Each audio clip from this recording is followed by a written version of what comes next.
अब आप लोग क्या क्या पढ़ लिए थे? प्रेजेंट कंटिन्यूअस, पास्ट कंटिन्यूअस और फ्यूचर कंटिन्यूअस पढ़ लिए। Present perfect continuous, past perfect continuous और फ्यूचर परफेक्ट कंटिन्यूअस पढ़ लिए।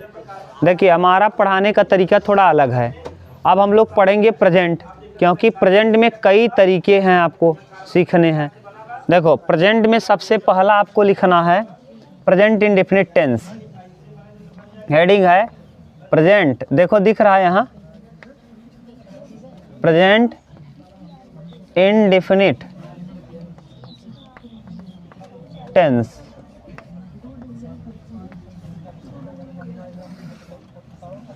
है देखो प्रेजेंट इंडेफिनिट टेंस के कई, पहला नियम, रूल नंबर फर्स्ट नियम है पहचान या नियम लिख लो। पहला पहचान, यदि किसी सेंटेंस में सदा सत्य रहने वाली बात न, यदि किसी वाक्य में, यदि किसी वाक्य में, किसी वाक्य में सदा सत्य रहने वाली बात, सदा सत्य रहने वाली बात, रहने वाली बात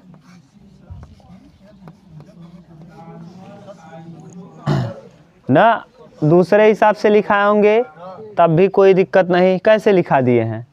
जब हमें, हाँ, सदैव सत्य रहने वाली बात, वो हाँ देखो छोड़ो वैसे, देखो यदि हम अपने भाषा में लिख रहे हैं, भाषा से क्या मतलब है यार। यदि किसी वाक्य में सदा सत्य रहने वाली बात वर्तमान के किसी आदत, वर्तमान के किसी आदत के किसी, ताती मत करना, किसी आदत का बोध कराना होता है, आदत का बोध, हाँ बोध कराना होता है, तो ऐसी स्थिति में बोध कराना होता है, तो ऐसी स्थिति में हम, ऐसी स्थिति में हम, सिंपल प्रेजेंट का प्रयोग करते हैं। किसका? सिंपल प्रेजेंट या प्रेजेंट इंडेफिनिट, या प्रेजेंट इंडेफिनिट टेंस का प्रयोग करते हैं, टेंस का प्रयोग करते हैं, प्रयोग करते हैं। ठीक, बोलो भाई। अब देखो मतलब समझ लो, यूनिवर्सल ट्रुथ माने जो ऐसी घटनाएं जो सदा सत्य रहें, ऐसी घटनाओं को सदा सत्य को अंग्रेजी में कहते हैं यूनिवर्सल ट्रुथ। अभी बात करोगे, कहोगे मीनिंग वर्ड पावर लिखा दीजिए। सदा सत्य को अंग्रेजी में कहते हैं यूनिवर्सल ट्रुथ, यानी सदा सत्य, ऐसी घटना जो हमेशा सत्य हो ना, ऐसी घटनाओं को हम प्रेजेंट इंडेफिनिट टेंस में बनाते हैं। जैसे पृथ्वी सूर्य का चक्कर लगाती है, ये सदा सत्य रहने वाली बात है। हाँ, पृथ्वी सूर्य का चक्कर लगाती है, सूर्य का चक्कर लगाती है, चक्कर लगाती है। दूसरी बात, लगाती है। अगला, सूर्य पूरब में उदय होता है, सूर्य पूरब में उदय होता है, में उदय होता है, उदय होता है, या फिर सूर्य पूरब में उगता है, उगता है। ठीक, अगला आप लिख सकते हो सूर्य पूरब में उगता है। 2 और 2 4 होते हैं, 2 और 2 4 होते हैं, होते हैं। ठीक, अगला 5वां, कुत्ता भौंकता है, ये आदत है, कुत्ता भौंकता है, ये क्या है? ये आदत है, भौंकना एक आदत है। यहाँ लिखाए हैं कि यदि किसी वाक्य में सदा सत्य रहने वाली बात या वर्तमान में किसी आदत का बोध कराना होता है या रंग रूप गुण दोष आकृति आकार के विषय में बताना होता है तो ऐसी स्थिति में हम सिंपल प्रेजेंट का उपयोग करते हैं। ये तीनों ऐसी चीज़ हैं जो सदा सत्य रहेंगी। देख लो। अरे गधा, निगेटिव, वहाँ निगेटिव बताओ ना, तब भी तो रहेगा। 2 - 2 0 होता है, सत्य है, तो उसमें क्या गलत है ना। चलो, ये तीनों घटनाएं कैसी है। वो कहानी या मैथ लगा था, तो उसे इंग्लिश में मैथ लगा के चक्कर पड़ गया था, तब वही कन्फ्यूज रहे थे। इस तार इंग्लिशिया गड़बड़ बा, जौन स्ट्रक्चर पर पहले एक देखा। अब इसका स्ट्रक्चर जो प्रेजेंट का जो स्ट्रक्चर होता है, पहले लिखते हैं सब्जेक्ट, फिर लिखते हैं मेन वर्ब, सब्जेक्ट के बाद मेन वर्ब में यस या ES plus object plus etc ना। यही है सिंपल सेंटेंस का, प्रेजेंट के सिंपल का। ठीक, तो देखो इसको बनाओ। पहले सबसे पहले आप लिखोगे क्या, सब्जेक्ट कौन है, पृथ्वी, तो पृथ्वी के लिए द लगाते हैं, द अर्थ EARTH, अर्थ। चक्कर लगाना रिवॉल्व्स, यस कर दिए क्योंकि पृथ्वी एक वचन है। Revolves around the sun, round माने चक्कर लगाना, अराउंड चारों ओर, पृथ्वी सूर्य के चारों ओर चक्कर लगाती है।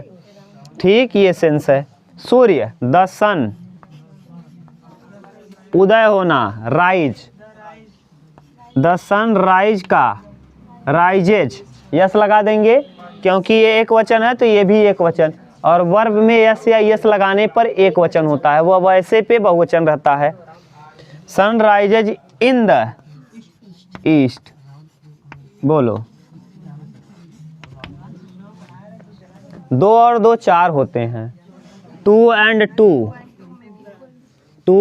2 मेक 4, 2 and 2, 2 और 2 मिलकर तब 4 होंगे ना, बनते हैं, तो 2 and 2 मेक 4, मेक्स नहीं करेंगे, क्यों, क्योंकि ये बहुवचन हो गया। मेक 4। आगे यहाँ कुत्ता भौंकता है, डॉग्स, कुत्ता करना, अगर एक कुत्ता कहते हो सभी कुत्ते भौंकते हैं ना, कुत्तों का आदत है, कुत्ते भौंकते हैं, वही कुत्ते भौंकते हैं, कुत्ते भौंकते हैं, तो सभी कुत्ते का आदत होता है भौंकना। अनजान आदमी को देखकर ये क्या करता है, उसका आदत है, ये क्या है, उसकी आदत है। तो the dogs bark, BARK, barks मत करना, हाँ, डॉग बार्क्स कर देना, कुत्ता भौंकता है। एग्जाम्पल, हाँ, कुत्ता भौंकता है, कुत्ता भौंकता है, तो आप लिखेंगे डॉग बार्क्स। ये क्यों, क्योंकि ये एक वचन है तो इसको भी एक वचन चाहिए, ये है। अब इतना उतारो, तब दूसरा नियम लिखो, प्रेजेंट का दूसरा नियम, कि कभी, हाँ, कभी आप लोग ये लिखाएंगे कि प्रेजेंट इंडेफिनिट टेंस में कभी भी हम सिंपल प्रेजेंट के टेंस में सहायक क्रिया डू या डच का प्रयोग नहीं करते, लेकिन अगर हमें वाक्यों को प्रभावशाली ढंग से बोलना हुआ तो ऐसी स्थिति में हम सिंपल प्रेजेंट टेंस के साथ भी डू या डच का प्रयोग करते हैं। ठीक, उतारो। तब लिखो प्रेजेंट इंडेफिनिट टेंस का सेकंड रूल, अभी बाद में सुनना। रूल नंबर 2, देखो, वैसे तो हम प्रेजेंट इंडेफिनिट, लिखो, वैसे हम प्रेजेंट इंडेफिनिट के सिंपल में हम लड़के ध्यान सुनो, इधर लिखो, प्रेजेंट इंडेफिनिट टेंस में हम वास्तव में क्या नहीं लगाते हैं, डू या डज। प्रेजेंट इंडेफिनिट के सिंपल सीधा लिखो, सिंपल प्रेजेंट में हम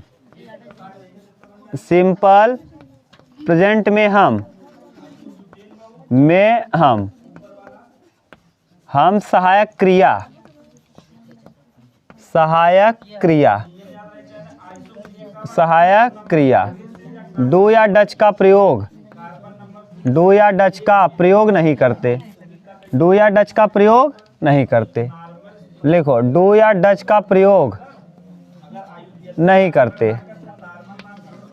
परंतु नहीं करते। लिखो, परंतु, परंतु यदि, यदि सेंटेंस को, परंतु यदि सेंटेंस को प्रभावशाली ढंग से बोलना हो, परंतु यदि सेंटेंस को प्रभावशाली ढंग से बोलना हो, प्रभावशाली ढंग से बोलना हो, ढंग से बोलना हो, से बोलना हो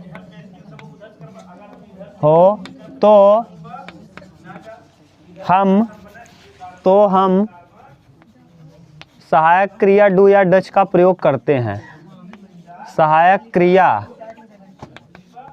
डू या डच का प्रयोग करते हैं, डू या डच का प्रयोग करते हैं। तुम लोग बात क्या कर रहे हो भैया? प्रयोग करते हैं, ये सेंस जब आएगा ना तो समझ लो लंबा प्रश्न है।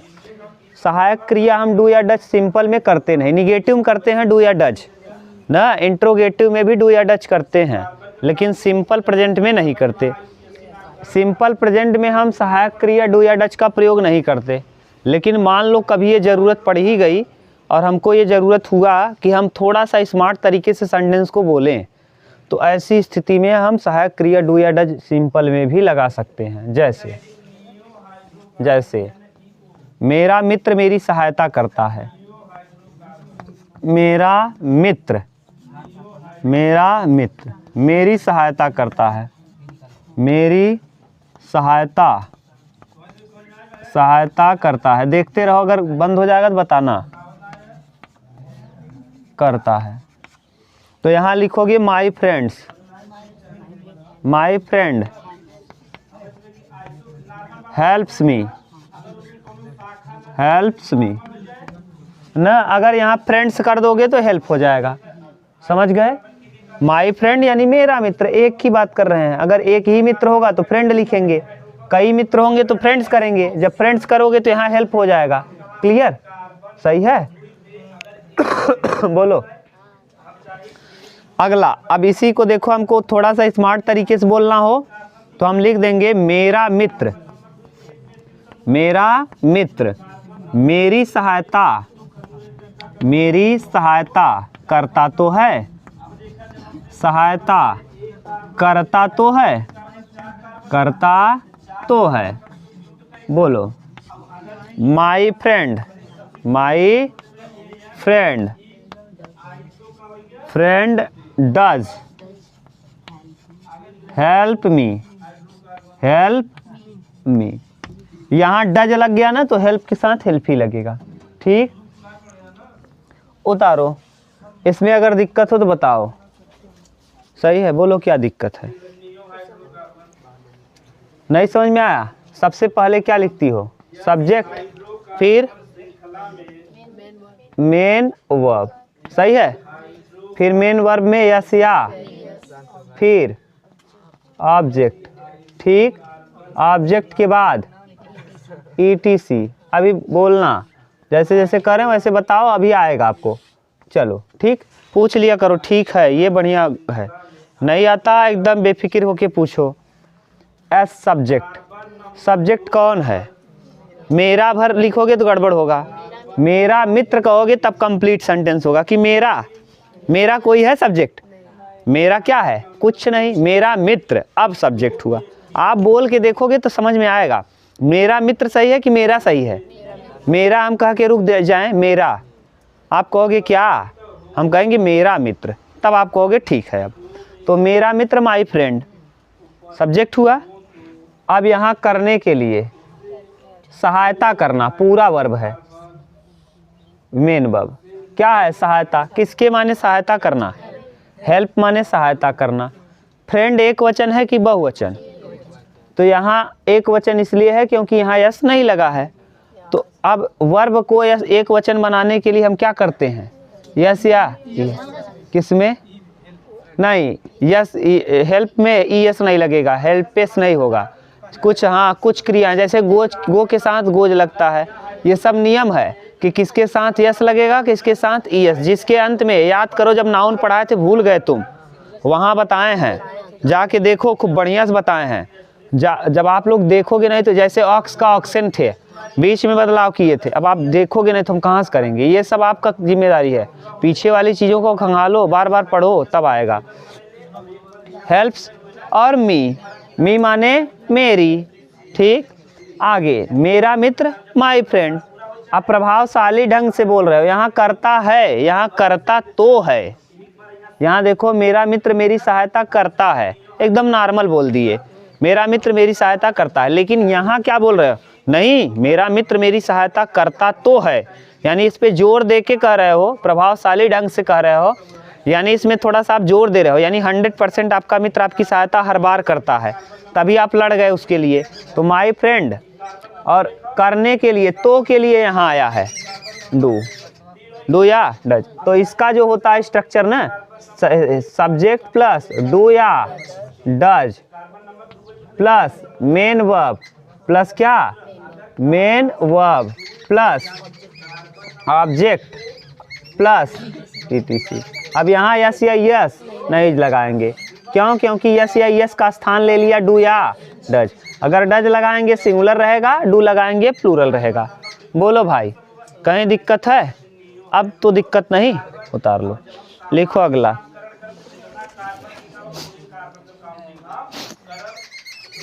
चलो देखो, हम भारतीय अपना काम ईमानदारी पूर्वक करते हैं। पहले सिंपल बोल रहे हैं, हम भारतीय अपना काम ईमानदारी पूर्वक करते हैं। हम भारतीय अपना काम ईमानदारी पूर्वक करते हैं। लिख दें क्या दोनों स्ट्रक्चर? हाँ लिख दें। चलो, हम भारतीय अपना काम ईमानदारी पूर्वक करते हैं, स्ट्रक्चर लिख दे रहे हैं। देखो पहले वाले का स्ट्रक्चर सिंपल के लिए स्ट्रक्चर ना, पहले वाले सिंपल का स्ट्रक्चर है subject plus main verb plus yes या ईएस प्लस ऑब्जेक्ट प्लस क्या ऑब्जेक्ट ना प्लस ईटीसी, ठीक।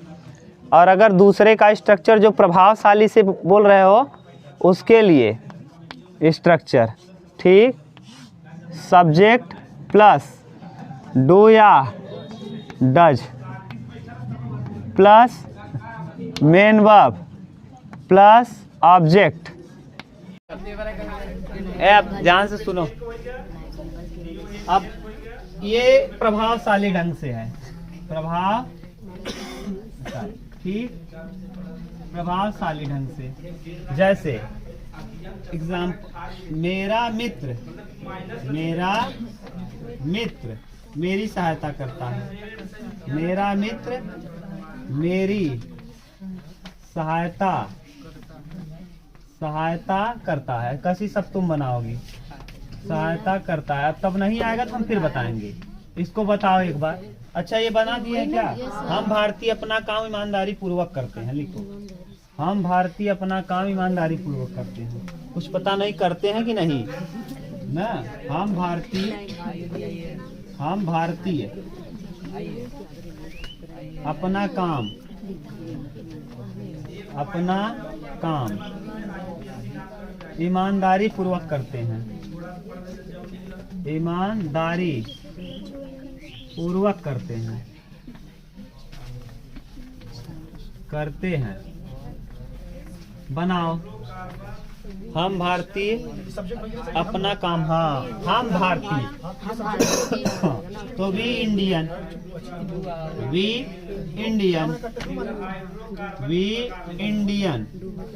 देखो वी इंडियंस करोगे क्यों? क्योंकि वी बहुवचन है, तो बहुवचन के बाद हमेशा जैसे 2 हावर्स लिख रहे थे, तो वी इंडियंस करने के लिए डू और क्या डू माने करना, और क्या करते हो? अपना काम। डू क्या करते हो? अपना काम। कैसे? ईमान, तो अब ईमानदारी पूर्वक है एडवर्ब लास्ट में जाएगा, तो हम भारतीय करते हैं, क्या करते हैं? अपना काम। और वी के लिए लगता है आवर, वी के लिए वी अस आवर। अगर ही होता तो हिज लगता, हिज माने अपना, वी है तो आवर। समझ रहे हो ना? क्या करें? वी के लिए we us our, he him his, she her her, you you your, pronoun पढ़ा दिए हैं। तो यहाँ लगेगा आवर वर्क, आवर वर्क।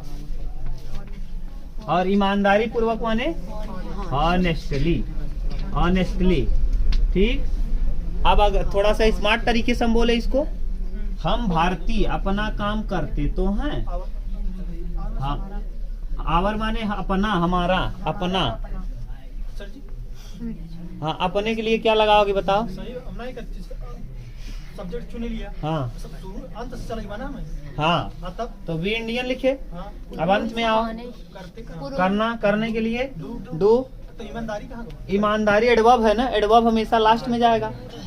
ईमानदारी को फिर यहाँ से करते हो, क्या करते हो? काम करते हो। किस कैसे करते हो? ईमानदारी से। पहले काम करोगे तब की ईमानदारी करते हैं। करते क्या हो? काम। और कैसे करते हो? समझ गए? पहले आप काम करोगे, पहले ईमानदारी घुस जाओगे, पहले समझ गए?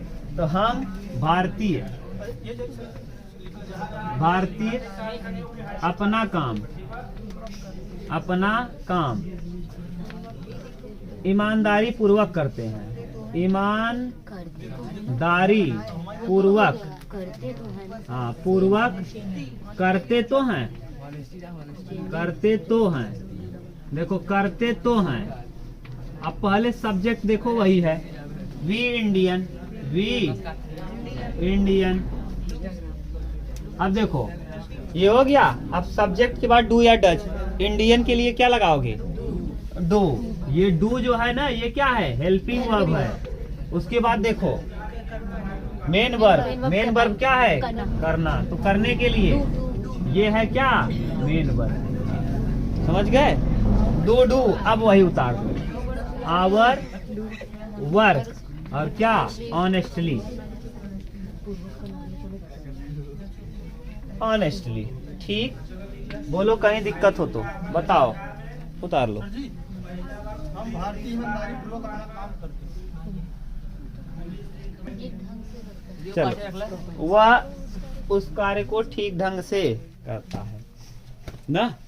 अगला लिखो। सही है? ये देखो, दोनों एक साथ हम लोग कर ले रहे हैं, दोनों एक साथ। स्ट्रक्चर अब मिटा दे, स्ट्रक्चर छोड़ रहा है, दिख तो रहा है। देखो अगला, वह इस कार्य को ठीक ढंग से करता है। क्या बोले हैं? वह इस कार्य को, जो बोले हैं वही बताओ। अभी बोले हैं ना, हाँ, वह उस कार्य को ठीक ढंग से करता है। वह उस कार्य को, उस कार्य को ठीक ढंग से करता है। ठीक ढंग, ठीक रहेगा ना, ठीक ढंग से करता है, से करता है। पहले ये हो गया। एक और लिख लो, वह उस कार्य को ठीक ढंग से करता तो है। वह उस कार्य को, कार्य को ठीक ढंग, ठीक ढंग से करता तो है। जो आप अपने आप को समझ रहे होंगे कि बहुत तेजू खान है, अब समझ में आ रहा होगा यहाँ कि टेंस का क्या क्या रूप हो सकता है। राम घर जाता है, मोहन खाना खाता वो नहीं है, दिमाग खिल जाएगा। वह के लिए ही। फिर कहाँ बनाते हो? पीछे। फिर कहाँ? हाँ, फिर अब करने के लिए डू, डू माने करना। और बताओ ये वह क्या है? एक वचन है, तो डू के साथ क्या लगाओगे? हाँ, डू के साथ यस। यस क्यों लग गया? क्योंकि ये एक वचन है, तो एक वचन। ही डज, किसका काम? हाँ, उस कार्य को। दैट वर्क, दिस वर्क कि दैट वर्क? That work. तो लिखेंगे दैट वर्क, दैट वर्क। और ठीक ढंग से, प्रॉपरली। प्रॉपर ना कहते, प्रॉपर तरीके सब बढ़िया से लगाई दे, यानी प्रॉपरली, प्रॉपरली। ठीक। यहाँ ही अब फिर अब पहले सब्जेक्ट के बाद डू या डज। ही एक वचन है कि बहुवचन? एक वचन। तो ही डज डू। अब डू लगाएंगे, ये डू मेन वर्ब है। अब यहाँ इसके साथ हेल्पिंग वर्ब आ गया तो मेन वर्ब हमेशा बहुवचन में ही आता है। समझ रहे हो? नहीं समझ में आया? देखो यहाँ नहीं आया, ये बताओ। अभी देखो हम समझा दे रहे हैं। राम आम खाता है। आम खाता है, ये वाला आप पढ़ लिए होंगे। Ram Yeats mango. अगर यहीं हम लिख देते राम आम नहीं खाता, राम आम नहीं खाता, तो बताओ क्या लिखते हैं? राम डज नॉट इट लगाएं कि ईट से लगाएं? EAT लगाएं, इट लगाएं। क्यों? क्योंकि यहाँ डज आ चुका है। ऐसे ही देखो यहाँ ही डज आ गया, और जब डज आ गया तो मेन वर्ब कैसे लिखोगे? मेन वर्ब में ऐसे यस लगेगा? ये तो हेल्पिंग वर्ब है, ये क्या है? Main verb. और देखो अगर एक बार हेल्पिंग वर्ब सिंगुलर हो गया तब फिर हम लोगों को क्या लिखना रहता है? मेन वर्ब को सिंगुलर में ही लिखना। चलो, he does do that work। और कैसे करता है? प्रॉपरली, ठीक ढंग से। बोलो भाई, कहीं दिक्कत हो तो बताओ। यहाँ जागृति क्यों लगा दिए? डू। अगर एक बार हेल्पिंग वर्ब सिंगुलर लग गया तो अब मेन वर्ब हमेशा बहुवचन में ही लिखा जाएगा। हेल्पिंग वर्ब अगर सिंगुलर लगा दिए, क्योंकि सिंगुलर सब्जेक्ट सिंगुलर वर्ब, और अगर वर्ब आ गया हेल्पिंग वर्ब, उसके बाद जो भी लिखा जाएगा हमेशा अपने मुख्य रूप में लिखा जाएगा। जैसे राम आम नहीं खाता, Ram does not eat mango. Does लगा दिए ना, यहाँ देखो है लड़के, डज लगा दिए ना, तो यहाँ ईट लगाए हो। ईट्स क्यों नहीं किए? क्योंकि यहाँ सिंगुलर दिखाने के लिए लग चुका है, लग चुका है। और एक बार लग गया सिंगुलर दिखाने के लिए, दोबारा लगाने का प्रयास, समझ गए? यानी यहाँ दो, एक तो सहायक क्रिया लगा, और एक देखो सबसे पहले सब्जेक्ट, फिर हेल्पिंग वर्ब में डू या। तो बताओ डू लगाएं कि डज लगाएं? डज। और फिर उसके बाद क्या लिखते हो? मेन वर्ब है क्या? किसके माने? करना। डू माने करना। और डू है तो डू को डज लिखें कि डू ही रहने दें? डू ही रहने दें। क्यों? क्योंकि डज लग चुका है, सब्जेक्ट सिंगुलर तो वर्ब भी, तो उसके बाद जो भी वर्ब लिखा जाएगा हमेशा प्लूरल में, तो लिख दिए। बोलो कहीं दिक्कत हो तो? कहीं नहीं। अब बच गया अभी थोड़ा सा और, कि कुछ ऐसे एडवर्ब होते हैं जो निगेटिव होते हैं ना, जैसे नेवर है, सेल्डम है, रेयरली है, बेयरली है। तो इन सबको हम लोग कल पढ़ लेंगे। ठीक, बस करो आज।